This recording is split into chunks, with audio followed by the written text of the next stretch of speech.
Tonight on Nova, Cliff Stoll, New Age detective. What's up, Cliff? Hacker again. He's in an army base. What you gonna do? Call the army. A lone scientist on the trail of a computer spy. The hacker is out there somewhere, raiding computers, stealing government files. Hi, Ed Manning. Some computer hacker's looking for you. The true story of Cliff Stoll's real-life adventure, featuring the actual participants recreating the events, is the KGB, the computer, and me. I don't get it.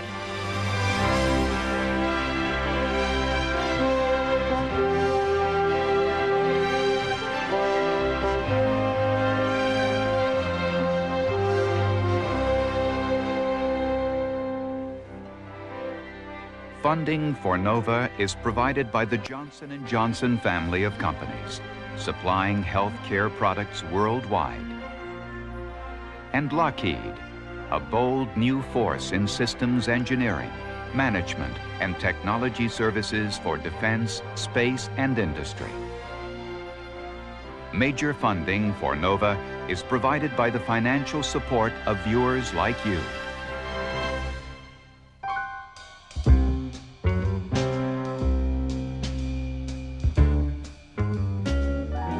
I'm an astronomer, a scientist who uses computers every day. I'm not a spy catcher or some kind of CIA agent. But somehow I found myself living inside a spy story. It had everything. A shadowy villain stealing government files and selling them to the KGB. An intrepid detective obsessed with his case, hunting everywhere for clues.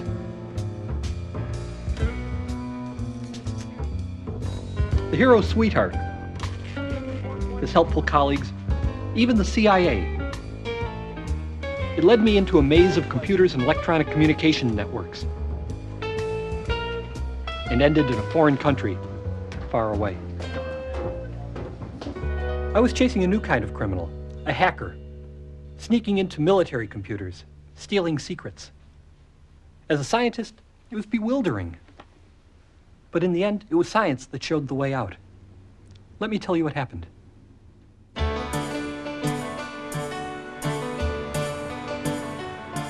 It all started innocently enough the first day in a new job. I was an astronomer whose grant had run out. Luckily, the lab hired me to run their computers.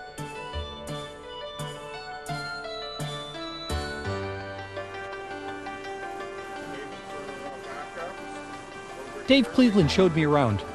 He was a real wizard, someone who knew everything about the lab's dozen or so giant computers. This is the graphics comm recorder. Physicists and astronomers used these computers for, well, physics and astronomy. My job was to make sure everything worked smoothly. It was about as far away from spies and espionage as you could get. Here's the display terminal for controlling the entire system. They gave me a choice of two offices, a booth with a view of the Golden Gate Bridge, or a small unventilated cubicle. I chose the cubicle.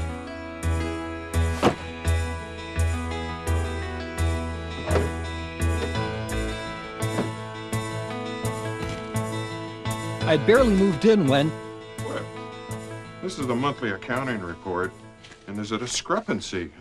First time we've ever had a discrepancy in the monthly accounting. Really? Really? What's... We have to... Money, or is it time? Money. We have to charge for all the Dave said computers that there were hundreds of people who used the lab's computers. They were charged $300 an hour, so the bills added up to thousands of dollars. Now, for the first time ever, his monthly accounts didn't balance. Well, at the end of that particular month, we had 75 cents left over in charges that we had no one to bill for. And that was very frustrating because our accounting programs were very accurate, and we knew it wasn't a rounding problem or something like that, or arithmetic error. We knew we didn't have someone to charge the 75 cents to. And what happened to that person? Where'd they come from? Where'd they go? And it opened up a whole can of worms.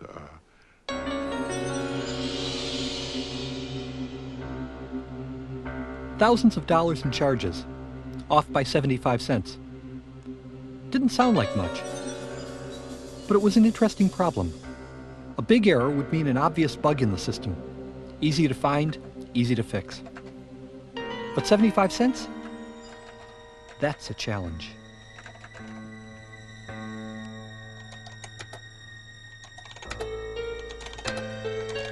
The accounting system looked like a labyrinth, but I wrote some test programs, and amazingly, it all worked perfectly. So where was the 75-cent error coming from?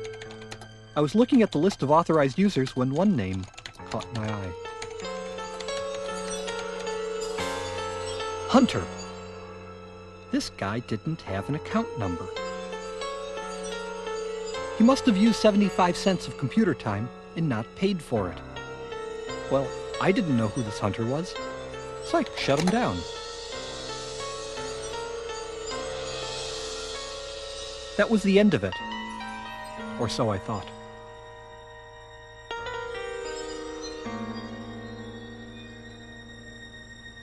The next day, a new problem appeared. A computer in Maryland named Docmaster sent us a message. Somebody in our lab had tried to break into their computer. Dave was supposed to find out who it was. He knew just what to do.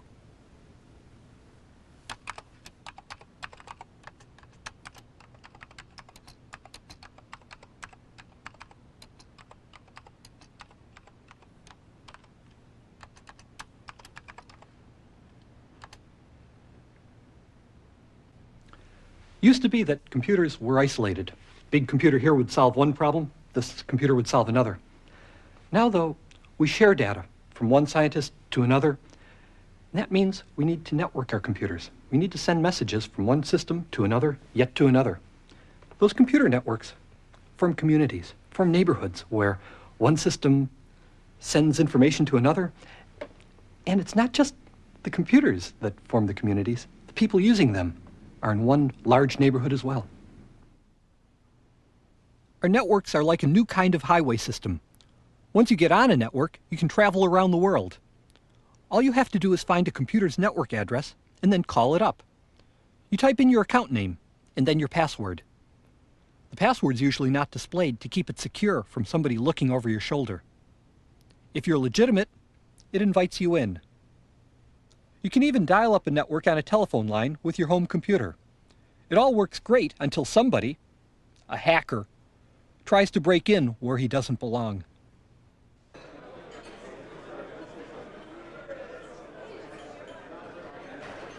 By lunchtime the next day, I'd found Dave's villain. Only one person was connected from our lab to Docmaster at the time of the attempted break-in. Dave was impressed, until I told him who it was. Someone named Sventek. Sventek? Oh, that's impossible. Joe is the professor down at the university here. A well-known computer scientist. He's worked here for years. A lot of us know him. He's not the type of guy to break into a computer. Besides, he's so good, we probably wouldn't have caught him if he had decided to break in. So much for being a computer whiz. Sventek wasn't even in the country, Dave said. Some local student must have stolen his account and used it while he was away. I wanted to teach this guy a lesson. Next day, I set a trap. My plan was simple. I'd get the hacker on the line and then trace him. Somehow.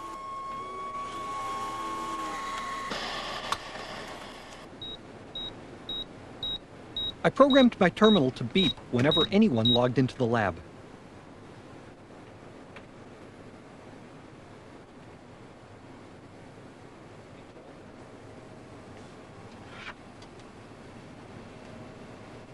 You'd be surprised how many people logged in. I was.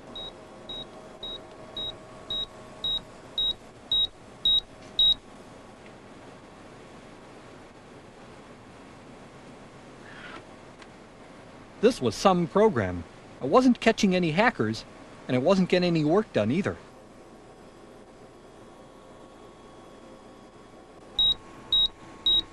At 12:33, my terminal beeped for the 100th time. Sventek was back.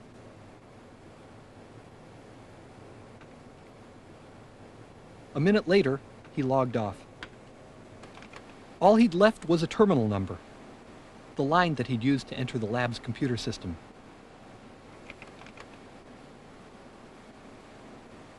A clue. It was time to see Paul Murray. Okay, Lloyd, we're going to follow 2 cables on Unix 1. There they are. Yeah, that's one of them. This one? Yeah. Got the other one? There were miles of cables snaking through the lab, and Paul, along with Lloyd Belknap, knew every foot. Okay. I got it. They quickly confirmed that the hacker was coming in from outside the lab. That was the good news. The bad news was that the lab had 50 phone lines. The hacker might have come in on any of them. Paul knew how to find this guy. Attach a printer to each line and print out every call that came in.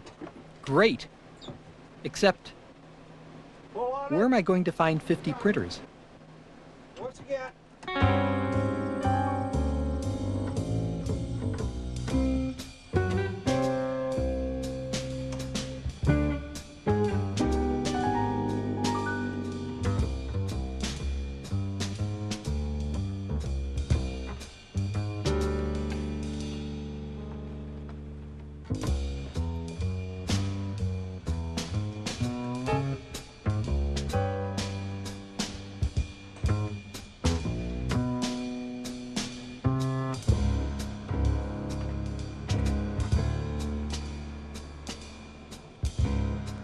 It took a whole evening to liberate 50 printers from around the lab. Now I was ready. All I needed was the hacker to try to sneak in.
I woke up that morning to find 80 feet of printout next to my computer.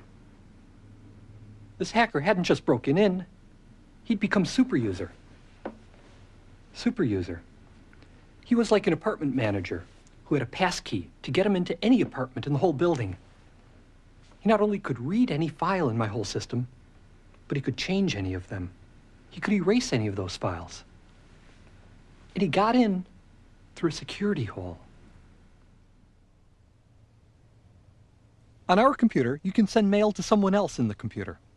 All you have to do is rename a file. That file then belongs to whoever you addressed it to. It moves into the new owner's account. It turned out that you could even send mail into the systems area, which runs the whole machine. We didn't know that, but the hacker did.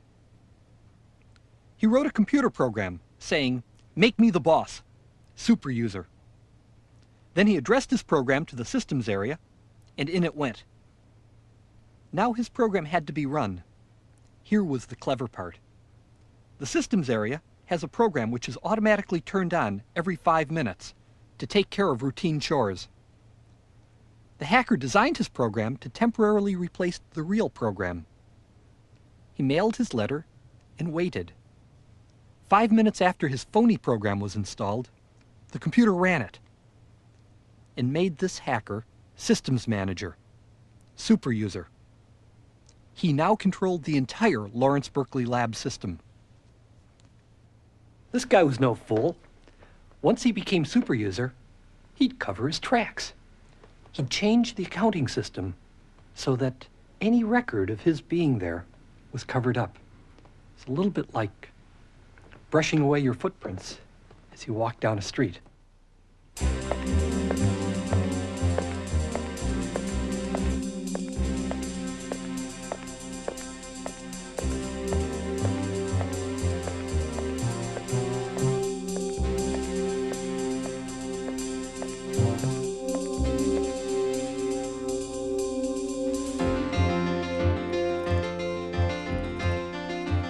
I was going to catch this guy, I'd have to be as sneaky as he was.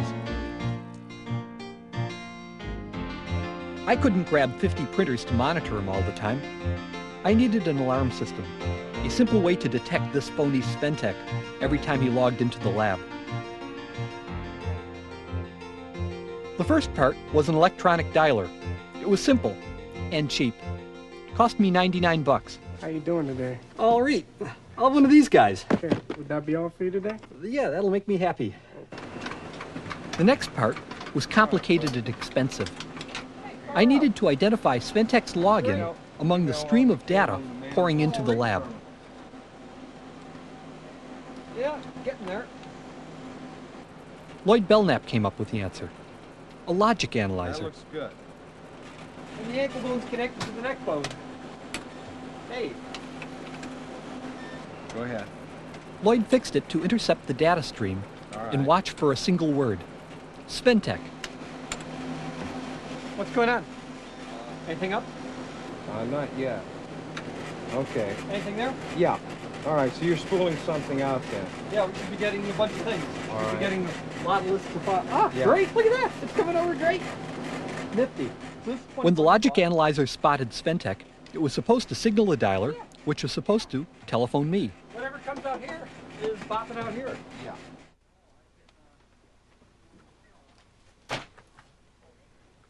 Hey, Dave? Dave, Yeah, do me a favor. Log in as Sventek. you got it.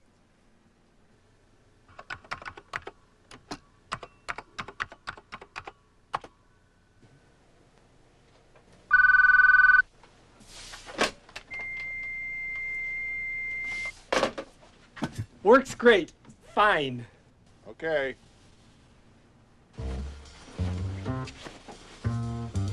It was a good system, but it had one small flaw. When my phone rang, I had to be there to answer it.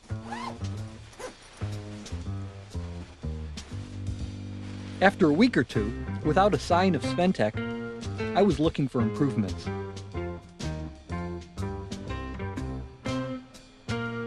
When I wasn't sleeping under my desk, I lived a couple miles from the lab with my sweetheart Martha. She was a law student at Berkeley.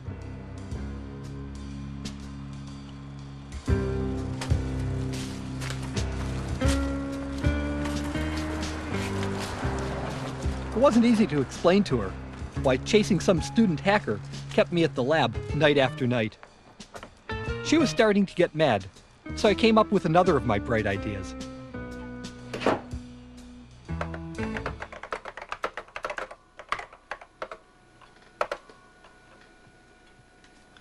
Say, sweetheart? I solved the problem of having to sleep up at the laboratory at night.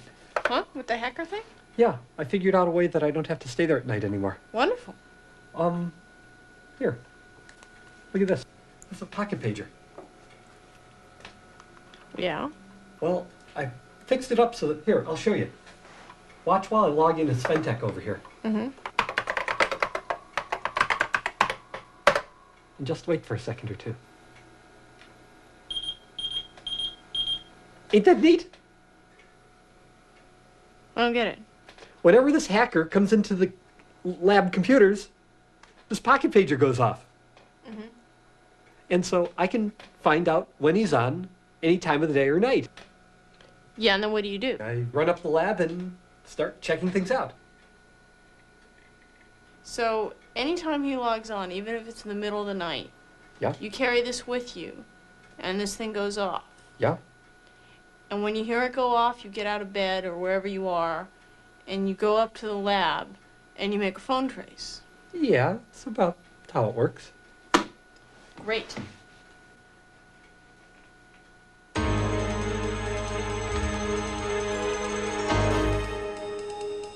Now I really had to catch this guy, if only to make peace with Martha. He was out there, somewhere, walking around free, while I was tied to an electronic leash.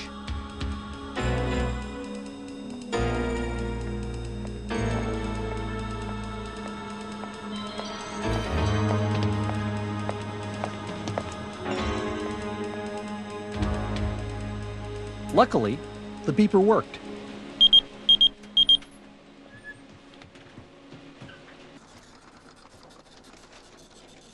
When the hacker called, I was waiting.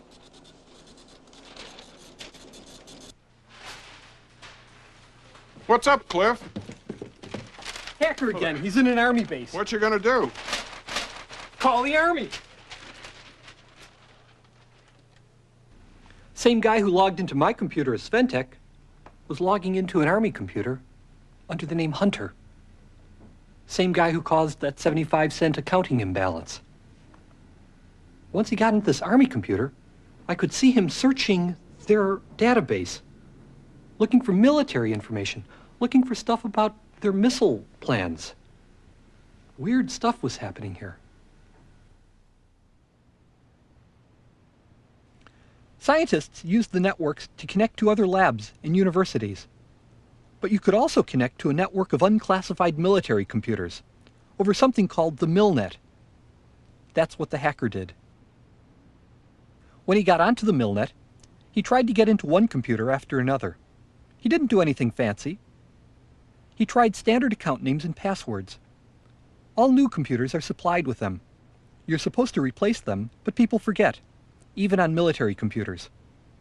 I was amazed at how successful he was. On 1 out of every 10 or 20 computers, he'd get in. Once inside a computer, he'd set up a phony account. I began to collect the account names that he'd create. I saw him create Hunter, Hedges, Jaeger, Benson, over and over again. They didn't mean much to me, but they might mean something to our local word expert.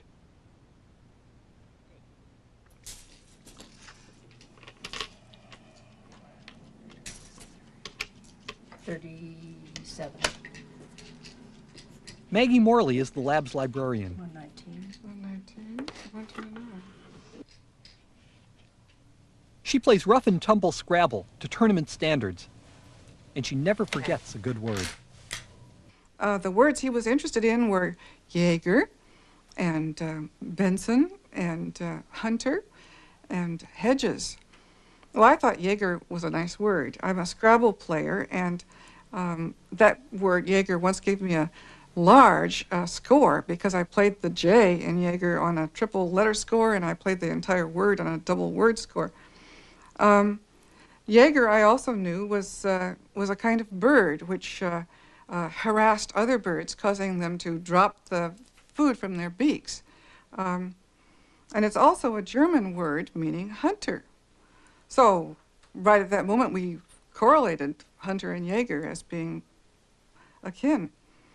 As for the Hedges and Benson, well, anybody who's ever smoked has heard of Benson and Hedges cigarettes. So we sort of leapt to the conclusion that the hacker might be a smoker, and he might be smoking Benson and Hedges cigarettes.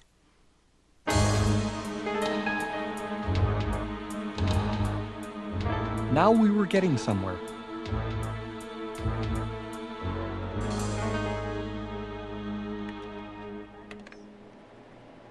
By this time, other people were helping out. Ron Vivere was the technical whiz of TimeNet, a computer network company. He traced the hacker from our lab to his terminal in Oakland, and then to a telephone line at Pacific Bell's exchange. Steve Doherty of Pacific Bell agreed to take up the tracing from there, as soon as we got a search warrant. The Oakland District Attorney got us a warrant, and we were ready to go.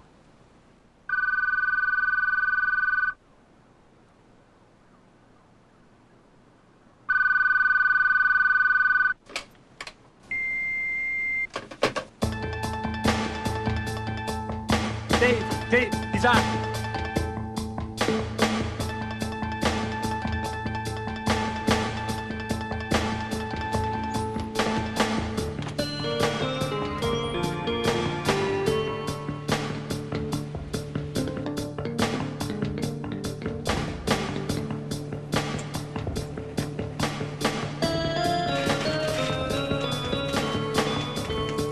Report number, Cliff. Hold on. Okay. Phone number 420. 420. Yeah. Okay. Hello, TimeNet. It's Cliff Stoll. We need a trace on port number 420 coming out of Lawrence Berkeley Lab. Yeah, 420. Hold on, let me get the trace. Yes, coming in on Oakland again. Port 322, 2902. Yes, 430-2902. That's the one to trace, Steve. Right, hang on, I'll be right on it. Let me get Oakland online. Oakland, Steve Doherty. Yes, we have the number on trace again, please. Hang on. Okay. That's 4E, Steve. Looks like we're heading to AT&T. Oakland 4E, hang on. I listened in as Steve added one technician after another to the trace. Okay, we got AT&T Oakland Each time the trail led to a different phone company, a new group of technicians joined in. They seemed to understand what was happening, even if I didn't. Yes, Rich. Steve Doherty, Pac-Bell Security, San Francisco. How you doing? Yes, we have a trace in progress right now, and we have it traced back to your Oakland 4E. We need to continue this trace. In just a couple right minutes, Steve traced the call clear across the country to the East Coast. Okay, Steve, I got it.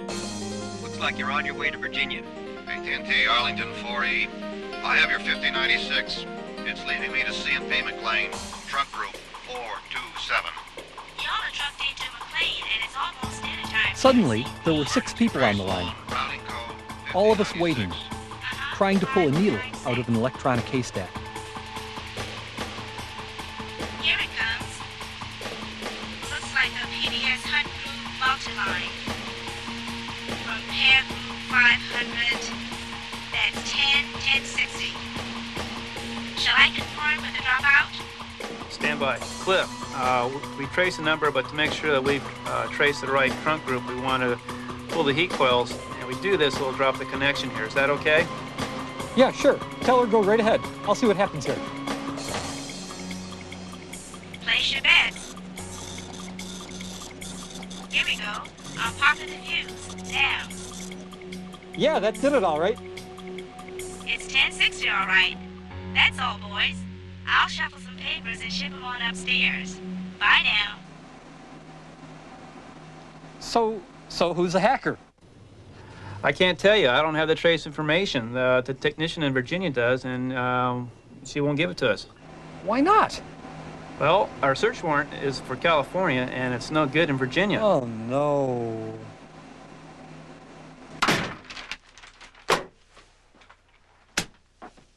Great. We traced the hacker all the way to Virginia, and now the phone company won't tell me who he is.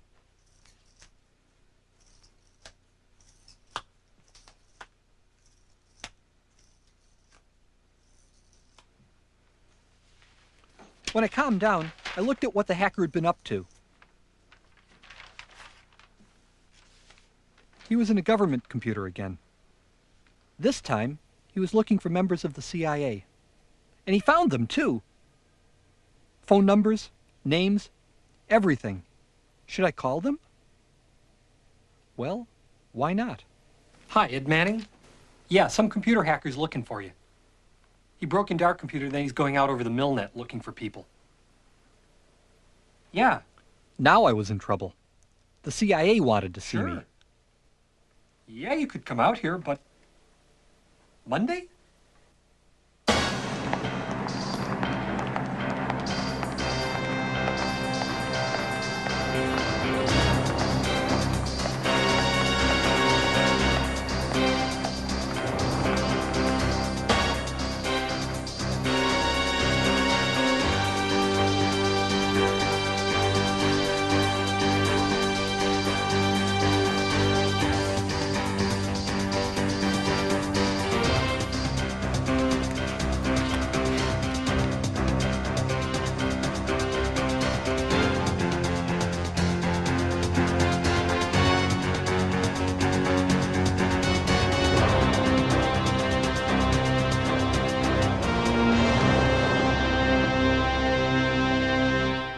Well, look, it wasn't quite like that.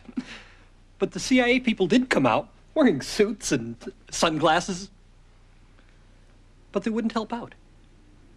Domestic surveillance, counter-espionage, that stuff's, how should I say, not their bailiwick. The FBI wouldn't get involved either.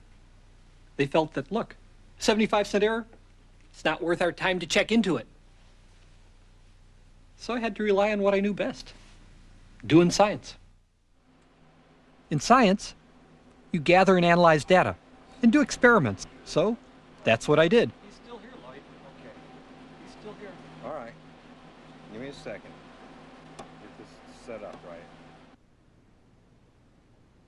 When the hacker stole data from our computer into his, he used a program called Kermit to transfer it. Kermit would send a packet of data and then wait.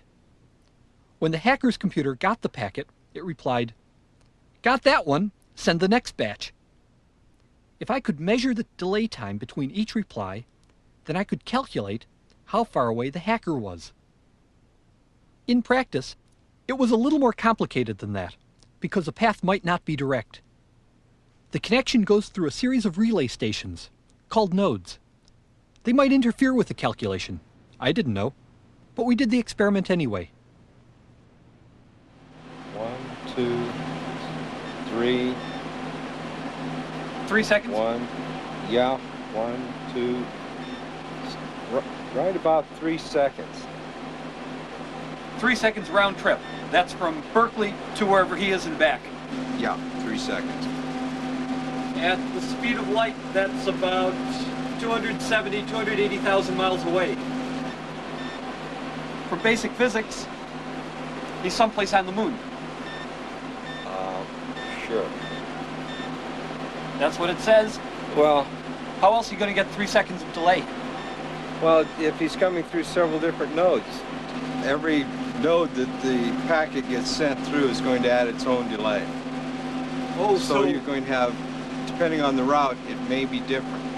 So what we have to do is figure out how much delay each node adds to it, and figure out how many, well, that'll tell us how many nodes there are between here and there, and that'll tell us about how far away he is.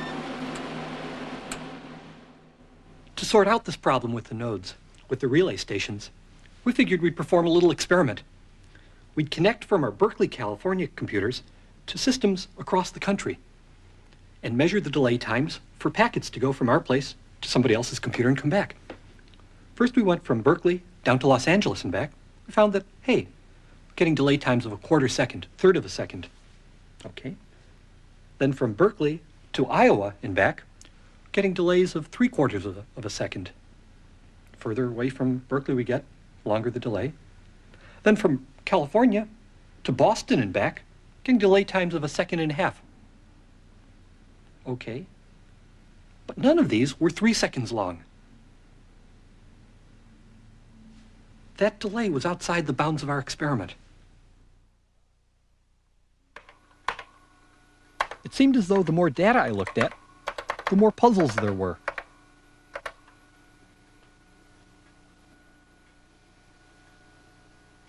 Strange. Hmm? Weird. What? What happens around, say, 12 noon? Lunch. No, really. I've been analyzing this hacker's times, and he shows up most often around 12 noon or 1 o'clock. So? Come here and look at this. Come here. He's showing up in the afternoon, you know, noon, 1 o'clock. He hardly ever shows up at night. Why would he show up when there's a lot of people around in the day? He hardly ever shows up when nobody's around, in the middle of the night. Well, maybe it's nighttime where he is. In Virginia?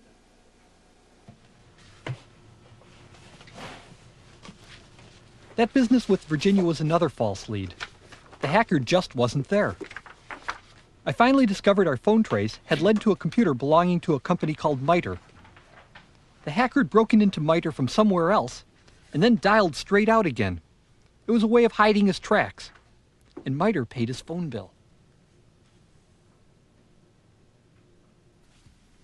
I still didn't know where the hacker was coming from, but the trace to MITRE woke up the authorities. MITRE is in McLean, Virginia. They do secret research for the Defense Department. They're just 2 miles from Langley, in the headquarters of the CIA. MITRE shut out the hacker, but he found other routes to my computer and roamed freely through the networks. In just a few months, he got into 40 military and defense computers. None of them were supposed to contain top secrets. After all, computers with classified information are isolated from the networks. But I could never be sure what the hacker would find, or what he'd piece together bit by bit from different sources. One Saturday morning, the case began to crack.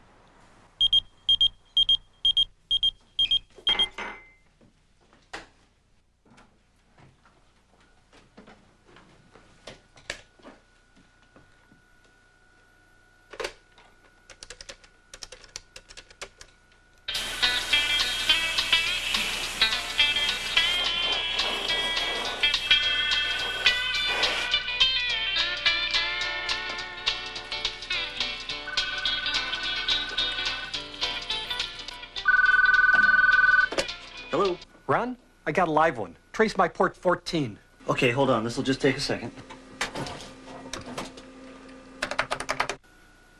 Cliff, are you sure this is the same guy? Yeah, I'm sure it's him. Okay, I've got his network address locked on, but he's coming in from somewhere strange. Like where? He's coming in from outside TimeNet. He's coming in on a circuit that's owned by International Telephone Telegraph Company. You mean he's coming in from abroad? No doubt about it.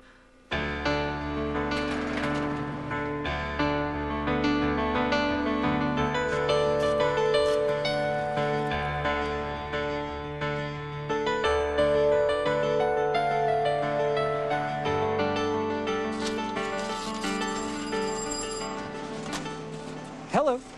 Oh, hi, Cliff. I'm calling you back on behalf of Ron Vivier. He asked me to call you because you've been receiving some calls from a hacker. Yeah, he's still here. Okay, well, Ron asked me to get involved because the call is coming through a gateway and... The hacker had stubbed his toe when he used that ITT line.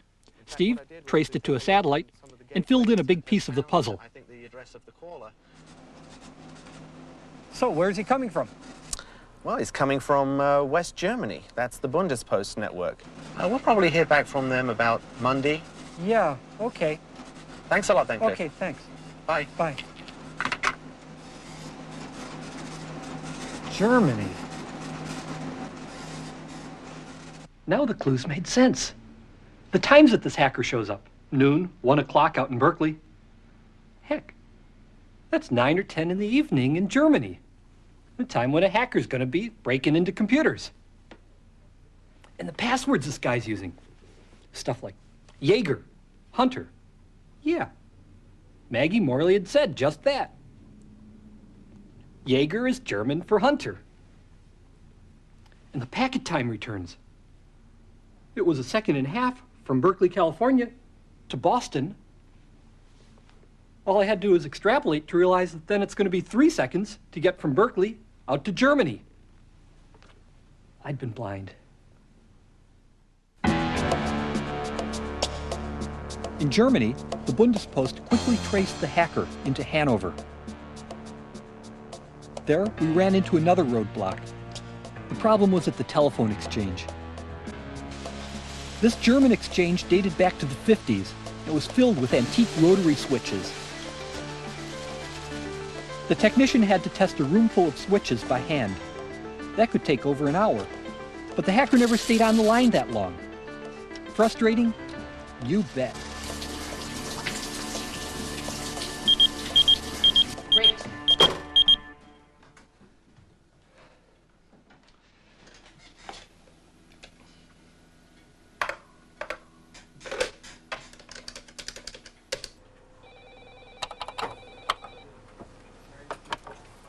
Hello, Steve White speaking.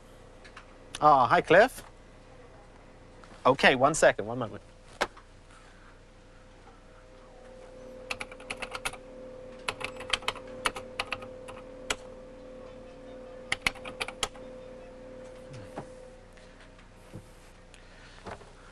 Cliff, I saw him a moment ago, but then he was gone. Oh. Yeah, better luck next time. See ya. Bye. Damn.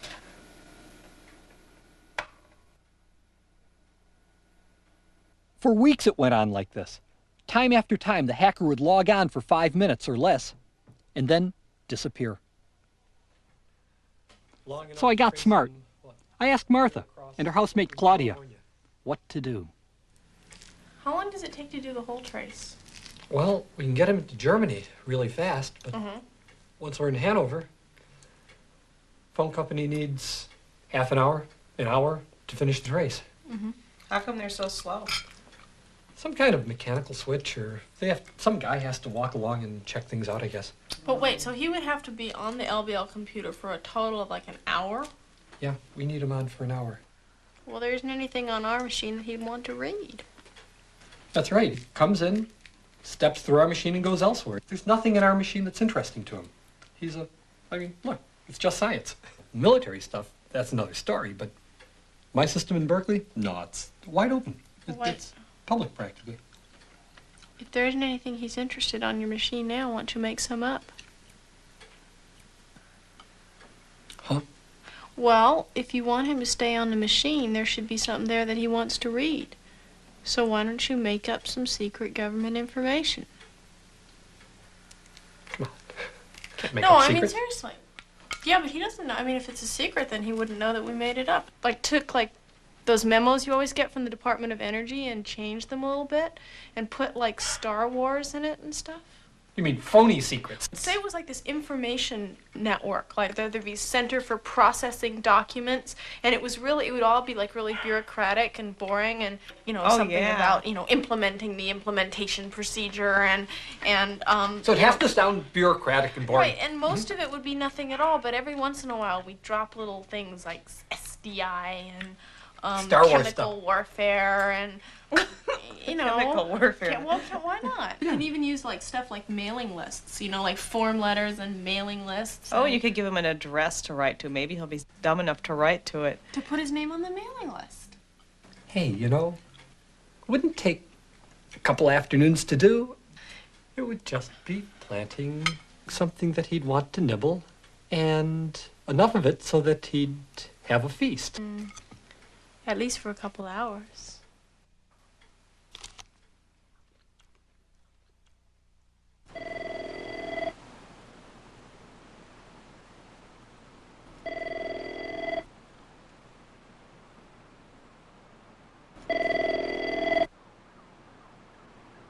Taken down and installed in first release line. Down back up. Okay. Well, that sounds good. Carry on from there. Thanks, my phone. I'll call you later. Yeah.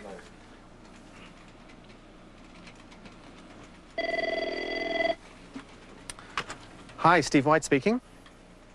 Oh, hi, Cliff. Is our friend on again? Yeah, hacker's on. Start the trace. Okay. I was already logged in. I got him. I think he's coming from Hanover again. Let me call the Bundespost. I'll call you right back, okay? Okay, it looks like he swallowed the bait. It's going to be a long session. Great. Just try to keep him on. Yep. Thanks. Bye. Stay there. Stay on the line. Come on, stay there.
Cliff, great news. The trace is complete. The Germans got him? Yep, they got all the digits of the phone number now. Well, who is he? Well, they won't tell us at the moment. They have to go get the warrants and things, but they know who it is. So we did it. Far out! Well, I'm headed home to celebrate. Celebrate with a strawberry milkshake. I think I'll have a beer. Bye.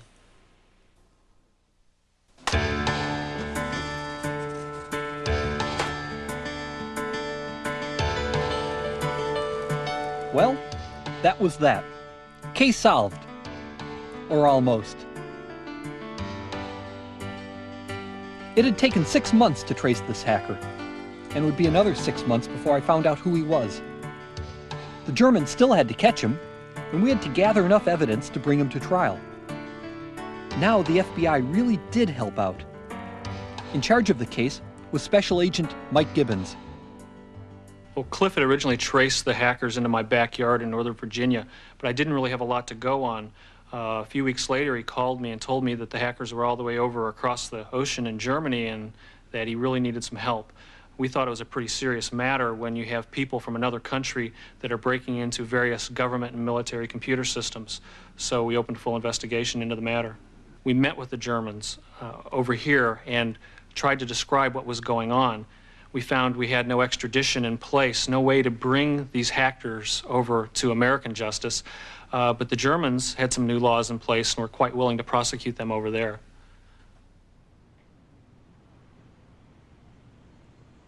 The case finally came to trial in January 1990. It was held in Celle, a small town near Hanover. Amazingly, we'd stumbled across not just a hacker, but an actual spy ring. A bunch of people breaking into computers and selling whatever they could find to the KGB. 3 years after Dave had asked me to find that 75-cent error, there I was, an expert witness in a case of international espionage.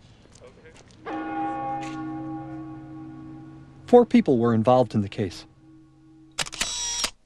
Dirk Brzezinski and Peter Karl. Brzezinski was a programmer. Karl, a former croupier, was a contact person for the KGB. Karl Cook, also known as Hagbard, died a few months before the trial took place. And the hacker I had followed, the face behind the printouts. Marcus Hess, 28 years old, a programmer from Hanover. When asked, Hess admitted that was a Benson & Hedges he was smoking. Another score for Maggie.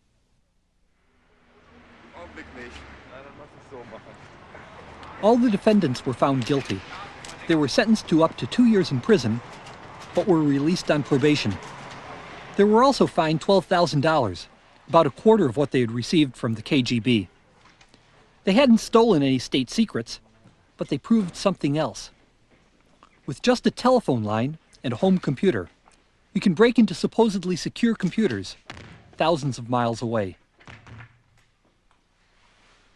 We were surprised with the relative ease that they broke into a lot of these computer systems. It was really not through flaws in the computers, it was because some of the computer systems left their front door wide open. We don't feel this is really a sudden breakdown of security. People have been breaking into institutions for a number of years and hacking, as it's called. But what we're having now is the computers are used so much in the everyday way of every business and every government agency that now we have a lot of sensitive information on these computers. And now it's a much more serious matter for someone to break into one of these institutions and steal the information or alter it.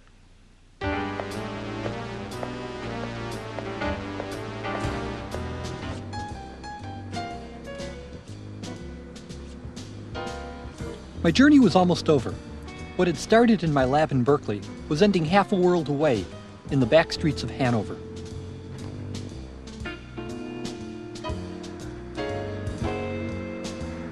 Before I left Germany, I went to see the apartment where my hacker, Marcus Hess, had lived.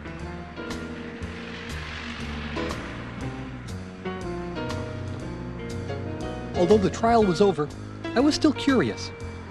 What were these hackers like? What had gone on behind those curtains? In Hanover, the hackers had a kind of club. They'd all meet regularly at the Kaiser pub.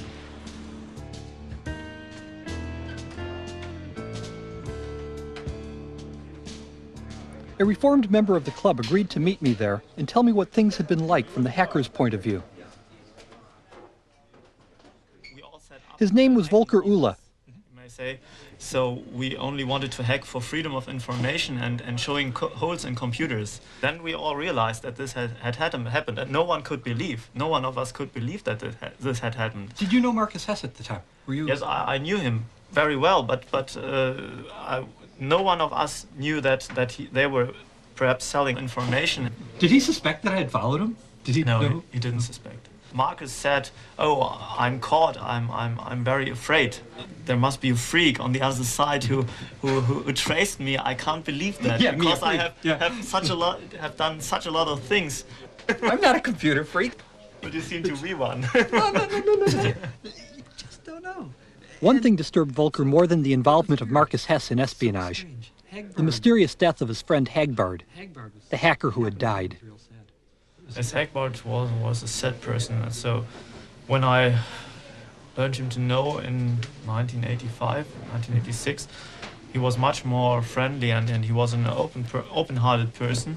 Mm-hmm. And yes, then it went down with him. So I think he took drugs more and more, and then you could see he was sitting at the table in this Tuesday evening group, and he only listened, and his eyes stared far away, and he was absent. Hagbard died in May 1989, just after being charged with espionage. The authorities said he committed suicide, but the circumstances of his death left his friends wondering. Had he been killed? Perhaps by the KGB? He drove away from Hanover to Celle, a city about 50 kilometers from Hanover, and he had to do a job there in Celle, and he never came back from this job. And I heard in the newspapers a few days later that he was found in a forest near the city, and he was burned. They said that he burned himself with gas.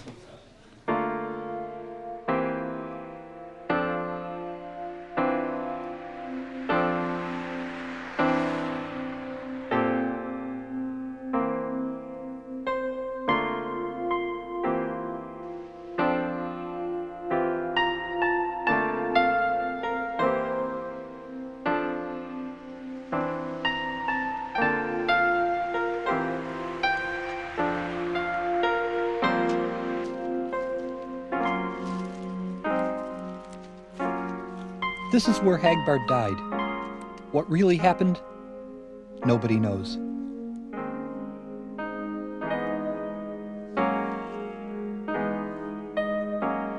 We have this discrepancy of 75 cents. Cliff, are you sure this is the same guy? So why don't you make up some secret government information? Marcus said there must be a freak on the other side who traced me. I looked over the shoulders of Karl Koch and see him hacking. Say, oh, what's that? And then decided to do also, because it's fascinating. Now I see it's not okay. But in the beginning, I haven't thought about anything. I was just only there, sitting and hacking.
Funding for NOVA is provided by Lockheed, a bold new force in systems engineering, management, and technology services for defense, space, and industry. And the Johnson & Johnson family of companies, supplying healthcare products worldwide. Major funding for NOVA is provided by the financial support of viewers like you. For a transcript of this program, send $5 to this address or call 212-227-READ.